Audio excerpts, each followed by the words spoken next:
Last night, we saw more rioting and unrest in the Pacific Northwest. We also saw the deployment of the National Guard into Philadelphia, though things have remained mostly peaceful in D.C., Philly, and New York since the riots we saw in this past week. In the Pacific Northwest, however, we're getting a lot of what we've already gotten. And I gotta say, man, I'm tired. I don't think anybody cares. And this is a scary thing, that this kind of rampant violence and unrest is just normalized. The most shocking thing, I guess, I saw out of this was they're attacking random people. That's right. They're walking up to random people and just attacking them. One guy seems totally confused. They knock him down, start beating on him. He drops his gun. They steal it. And he's like, what? Like totally oblivious to what's been going on in his city, like some kind of moron. Now, look, I'm not trying to be mean to the guy who got attacked. But you're going to walk around with this dumb look on your face as you're being surrounded by violent far-left rioters, and they knock you down. You drop your gun, and he goes, can someone help me find it? Are you stupid, dude? Have you been paying attention to what these people are doing? Sure enough, some guy picks it up and goes, now it's mine. And the guy's like, huh? And he walks off with his gun while other people get in his face and push him back and tell him no. I'm sick and tired of it, man. Look, this kind of violence we should not allow it to be normalized. But it is. Does anyone really care? This has been going on nonstop for months and it's getting worse. I'm sure some people do. It's probably why you're watching. But most people just don't. Or maybe it's wrong. Maybe the polls are wrong. Bill Maher last night was talking about skipping the Civil War, he said, because Bill Maher is also, it kind of breaks my heart to have to say this, but wow, am I impressed at how unread Bill Maher is, being totally oblivious to what's going on around him. But I guess I got to say the best example of this was when the Covington scandal happened with the kids in the Lincoln Memorial. And then like a week later, Bill Maher comes out and he's like, hey, did you see what happened with this? And it's like, bro, that was a week ago. That was debunked. And all of the news outlets had to like issue statements and editorial notes about it. And Bill Maher still came out and was completely wrong about what had happened with Covington a week later. Wow. The dude must not actually read the news. Well, he's asking people to forego the Civil War and skip right to reconciliation. And then he tries comparing the violent looting and destruction and burning of our cities with the political looting of the Republican Party. I don't care about political looting. I don't care if Donald Trump wanted to award a contract to a company. That means nothing to me. I care about whether or not there's going to be roving bands of lunatics smashing storefronts and shooting people. Oh, but we must reconcile with them, huh? What does the Republican Party have to do with me, Bill? Nothing. I'm not reconciling with these people who just attack random people in the street and literally have killed people. I wouldn't do it for the fringe right extremists. I'm not going to do it for the left. Regular people don't care about that. And you expect it's the Mitch McConnell Republicans to go out and battle with the far left lunatics? No, if you would shut up, actually read the news for once and know what was going on, you could tell your audience what's really happening. A bunch of violent far left extremists have been going around for quite some time, destroying, burning, looting. And that's what we are afraid of. And that's why people might reelect Donald Trump.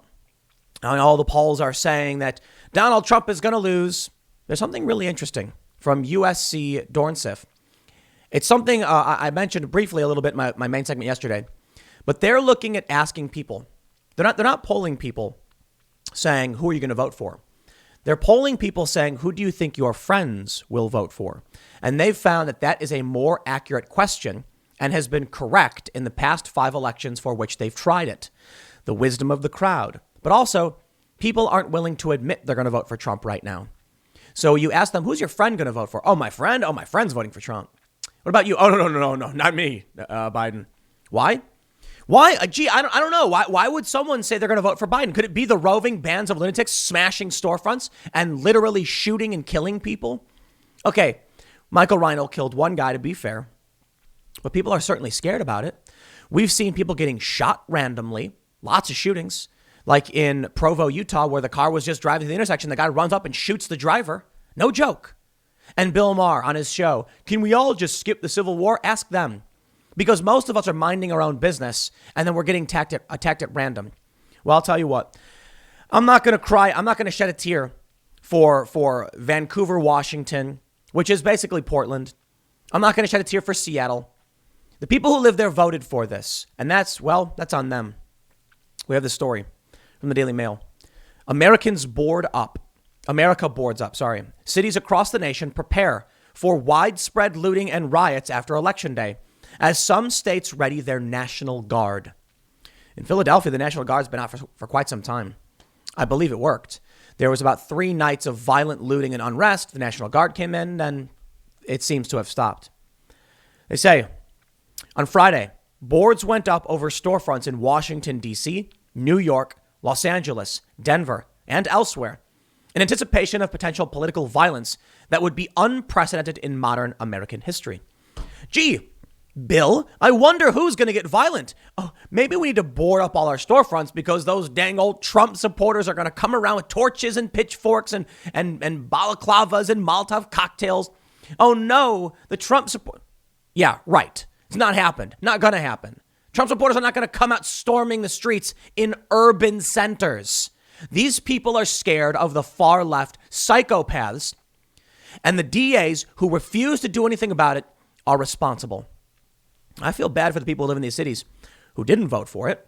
And a lot of those people probably left, realizing the cities are falling apart. They say experts fear the unrest could be widespread regardless of whether Republican Donald Trump or Democrat Joe Biden emerges victorious, and warn that riots could begin even if the results are not clear on November 3rd, a likely scenario given the surge in mail-in voting this cycle. Security officials are preparing for a range of possible threats, from spontaneous acts of mob violence to more organized, planned attacks. They're talking about overt terrorism happening on November 3rd. Tell you what. Well, as these people board up, as the National Guard is deployed in Philly, I just want to kick back and say to all the people who are laughing and joking and thinking it was funny when I said I'm getting emergency food, I'm building a van, and I'm moving out of this city. I live in Philadelphia, in the suburbs. And I'm on the other side of the river because, we had riots and unrest in New York and bombs were planted. So I said, I still want to be close enough, but kind of far away from the major centers. And so I was close enough to Philly. And guess what? Several days of violent rioting and looting in Philadelphia. I don't think it would have impacted, violence would have come to my area specifically. It did not. However, it will impact the local economy. It will be damaging to everybody who lives there in some capacity. And I don't know what's going to happen on November 3rd, but I can tell you this. If the one thing I can say is with the National Guard already being out, maybe it's safer, now. But I'm glad I'm not there. I am glad I am not there while all of this is happening. So, yes, maybe I'm still one step ahead, but I wasn't wrong. I don't know what's going to happen to these cities. I'll tell you this, though. The riots and the looting that we saw in Philadelphia, it was not Antifa. The violence and the physical attacks in New York City on the Jews for Trump parade was not Antifa. You got Antifa, right? Wearing all black, waving their little flag, marching around, screaming stupid things, anticapitalista or whatever. And they're mostly revolutionary communists. In fact, there's an organization that leads a lot of this, anti-fascism stuff called Refuse Fascism. My understanding is it's part of the RevCom. It's called RevCom, Revolutionary Communists. These are people who show up to protests and they're wearing all black. They have a uniform. They wear their shirts tucked in. They have boots, and they actually goose step and march in unison while chanting like some kind of armed, some military or something. They do that. That's refuse fascism. Now look, the people who are committing violence in these cities in these past several days, random people. So I'll tell you what's going to happen in Philadelphia. Random people are going to exploit the circumstances. As soon as some fringe extremist comes out and then, throws a bottle or whatever, that's when everyone's going to run out and loot full speed. I'm glad I'm not there because I'm willing to bet it will make it to the suburbs. In many places, we're likely going to see opportunists. In New York, for instance, children were pepper sprayed in a vehicle that was waving flags for Trump. The woman who, I believe was a woman who pepper sprayed the family and their children was not wearing black bloc. It was just some random New York woman with pepper spray right out of the car and pepper sprayed them. And then we had people throwing eggs and rocks at cars from an overpass onto the highway. So look, everyone else can see it. They're boarding up. Walmart briefly took guns and ammo down from their shelves. They put them back. But I got word that some Walmarts on the East Coast, before the news was even reported, they're like, well, all the guns are gone. Yep. Because in Philadelphia, I'm pretty sure they looted a Walmart. Now, I don't know if the Philly Walmart has guns on display because urban centers tend not to do that. But the more rural ones, especially in a place like Pennsylvania, which has better gun laws, my understanding is, yeah, they're worried that people are going to break in and take guns and ammo and use them. So I don't know what your plan is. I hope you stay safe. I hope you're talking, you're calculating this stuff. But let me show you what Bill Maher was talking about, just a little bit real quick. And then I want to talk about Donald Trump winning. Bill Maher calls for America to skip the Civil War and urges Trump voters and liberals to make peace after the election. Okay, Bill, tell me where the Trump supporters are that have been rioting for the past 5-6 months. I'll wait. That's right. They aren't. So who's making peace with who? You mean the regular Americans whose businesses are being destroyed and begging people to spare them? That's the Trump supporter? Oh, that's right. Trump supporters are just regular run-of-the-mill Americans who are tired of being attacked and beaten by violent rioters that act with impunity. Quote, 34% of the voters believe there will be another civil war within the next 5 years. And I'd like to remind them of one thing. America is a family. And the definition of family is people who hate each other without resorting to violence, he said. We have to see each other not as mortal enemies, but rather merely as roommates from hell. If we want to simply exist, we're going to have to find a way to work together. Now, if Bill had actually read any news, just literally Google search anything about the riots or critical race theory, Bill seems to have heard stories about wokeness and complains about it. But if Bill had heard or done any research, and this is a complete and total failure of what is supposed to be our political class, he would know that what he is talking about is, it's like hearing a little kid explain to you, some complex job, like you're you're rebuilding a transmission, and the kid's like, I think you should just use glue because then they'll stick. And you're like, kid, please, I'm trying to rebuild this thing. That's Bill Maher right now. Little kid who has no idea what's going on, why it's happening, who these people are, what their motivations are. And he's just like, everybody can just shake hands and then we're good. As if there's like a guy with a MAGA hat walking around going, I'm so mad at liberals. And there's a liberal going, I'm so mad at Republicans. And they're fighting in the street like slap fighting. Now, I'll tell you what's happening. Far left extremists with a broken and backwards ideology that is overtly racist are using it as justification to destroy the lives of innocent people. There are no Trump supporters, for the most part, going out and doing anything to stop them. There are some people in their communities who are defending their communities and then being demonized for doing so. The only real group, there's two groups that have ever done anything to stand in opposition to these lunatics, and it's the Proud Boys and Patriot Prayer. And these people have, I can say they have areas of of critique. And it's not, they're not good. You can praise the Proud Boys for some things and sure, but it's not doing anything. What we really need is law enforcement. But I'll tell you this. I'm not here to drag the Proud Boys or Patriot Prayer. And I'm not even necessarily here to drag Antifa. I'm here to point out that the far left violence we're seeing is not just Antifa or Black Lives Matter. It's random progressives who just hate. They are hate monsters. That's all they want is hate. And while there are Trump supporters and Proud Boy and Patriot Prayer probably hate just back, they're rarely ever going out. How many Proud Boy incidents have there been in the past several months? One or two? How many Antifa, far left, Black Lives Matter, and progressive? It just never ends. Literally just without end. There are lulls, sure, but it pops right back up. I was talking to some journalists about Pacific Northwest. People are actually fairly liberal. And I said, I think it's simmering down before, this was a couple weeks ago. I was like, I think it's mostly simmering down. Maybe it'll stop. And these lefty journalists were like, nah, man, we know these people. They're going to come right back as soon as they get the chance. It's going to pop right back up. And there you go. So Bill Maher says we should reconcile with them. You want me to reconcile with the people who would have the federal government take white men to a special, training center to deconstruct their whiteness and go through struggle sessions? Excuse me, no. There's no compromising with that. Tell me where we compromise. Do I say, do I ask them, well, how much racial segregation are they really okay with? Should I go to Antifa and the leftists and the neo-segregationists and the intersectionalists and the critical race theorists and say, okay, well, I don't completely agree, but we're going to negotiate and reconcile and what? When these people are willing to resort to violence for their psychotic ideology, what am I supposed to do? I'll tell you what I did. I moved away from those cities because these people are nuts. And, we had Christopher Rufo, one of the foremost experts on critical race theory, especially in government and schools.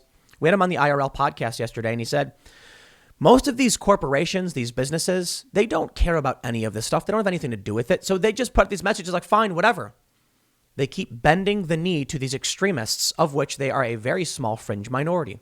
But they are insane. It's about time Americans said, shut your mouth to these people. And therein lies the big problem. Bill Maher talking about civil war.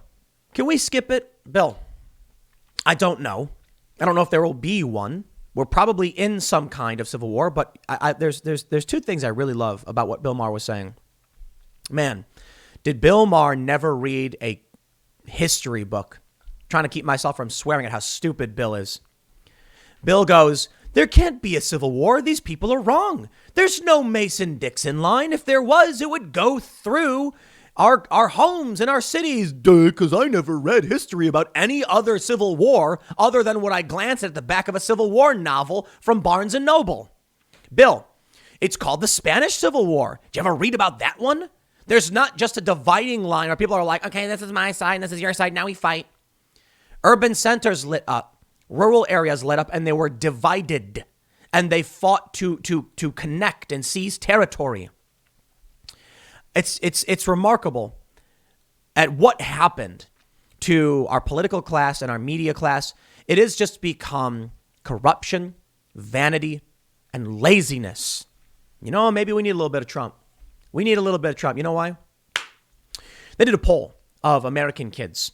They did a poll of Chinese kids. You know the number one job for Chinese kids was? Astronaut.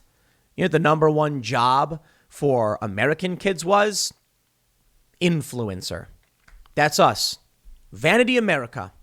Well, we're victims of our own success. And with this comes the lazy political class. They don't actually want to get anything done. Just give me the keys to the castle. Come on, you see AOC with that $14,000 suit on the cover of Vanity Fair, and she's like, Republicans are trying to shame me for wearing really nice clothes. Let me step in, ma'am, and tell you what I see when I see someone like Ocasio-Cortez wearing $14,000 outfit on the cover of a magazine. You just want the keys to the castle. That's it. You want to get your followers. You don't care about people. You pretend to. I'm sure she cares about some things, but she doesn't care enough to actually do research and figure out ways to solve problems. And then when given the opportunity, give me that $14,000 suit, slap it on me. I'm going on the cover of that magazine. I've had opportunities to do photo ops for magazines, and they want me to wear certain clothes, and they want me to change my style. And I said, no.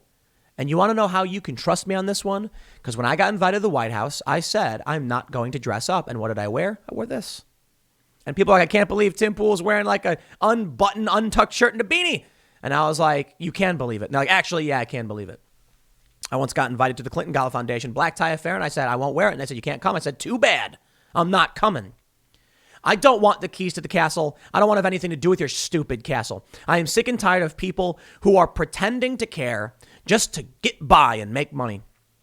Now, maybe I'm being mean. Maybe the reality is people are just inept, and the real problem is something deeply ingrained in our culture. But I tell you why we need a little bit of Trump. You know why? We need common goals. We need a mission. We need to go to Mars. We need unifying principles. We don't want to venerate the nation above all else as these people scream fascism. That's what they think. No, the individual above all else. But we work together to maintain a good nation, and we should have goals or something. Perhaps we need politicians who pay attention instead of just saying, elect me and I will sit in a chair and pretend to do work. We need people who care about what's going on in this country instead of people like Bill Maher, who barely reads the news and then makes comments that make literally no sense to his half-wit, mid-wit audience. We need people who are actually focused on what's going wrong in our country and how to improve the lives of not just the American people, but ultimately everybody. I know a lot of people would say America first, and I would say yes, and then everyone else second. And I think that's fair. And what I mean by that is you have to secure your own mask before you secure the masks of those around you. So I will happily say we got to make sure this country is running well. We need a political class that pays attention, is passionate, and cares. We don't have it. We need a pundit class that pays attention, is passionate, and cares, and we don't have it either. We need people involved in politics who care. We don't have a whole lot of that either. It's starting to, maybe. A lot of new Republican faces popping up that seem to care, and even progressives and far leftists who I very much disagree with on a lot of policy, but at least they're actually trying, not like this crony corporate establishment that says, give me the keys to the castle. Unfortunately, they're marching in lockstep with Ocasio-Cortez, who is basically Pelosi Jr. Now, she just says, I'm progressive and here's my progressive policies. So they clap and cheer as she puts on her fancy suits and then doesn't actually do anything. Yeah. Well, I'll tell you what. Trump might actually win. The polls are saying he's going to lose, but I'll leave you with this because I might do a deeper dive into this story. They asked people 2 new questions. They asked them who they thought their friends were going to vote for. They found that this was extremely accurate in predicting elections, and their questions now are predicting a Trump victory. Have responses to this question successfully predicted any previous election outcomes? Yes. In all 5 of the elections in which we tested this, the social circle question predicted election outcomes better than traditional questions about voters' intentions. These 5 elections were the 2016 presidential election, the 2017 French presidential election, the 2017 Dutch parliamentary election, 2018 Swedish parliamentary election, and the 2018 U.S. election for the House of Representatives. In both the U.S. elections, the social circle question predicted national and state level results better than the own intention question. To put it simply, if you ask someone, who are you voting for? They lie. If you ask someone, who are your friends voting for? They say, my friends are voting for these people because it's not on them. And that's the Trump secret voter. That means that person you ask probably going to vote for Trump too, but we don't have to factor that in necessarily. The results right now are saying Trump is going to win. Willie, I don't know. I don't know because there's a lot to add into this. I mean, record high voter turnout is a boon for Democrats. It always will be. And so we'll see. But I'll tell you, man, it's not going to be fun if Democrats win because of the critical race theory stuff. But listen, the only thing I'm really angry about is, like, for the most part right now is the rioting, like literally in this moment. So end that and fine. I can survive. But if people are romping about with torches and guns or whatever, I mean, come on, man. You don't realize. You haven't seen what this world is like. Some of you have. Some of you have probably served and you've seen it worse than I have or worse than many people have. But I tell you what's scary. You want to know what's scary? I'll tell you what's scary. Think about it. Standing on your porch, and all of a sudden you see off in the distance just a horde of people smashing things, and they're making their way to you, and they're screaming things like "Death to America" and looking for you, looking for people like you.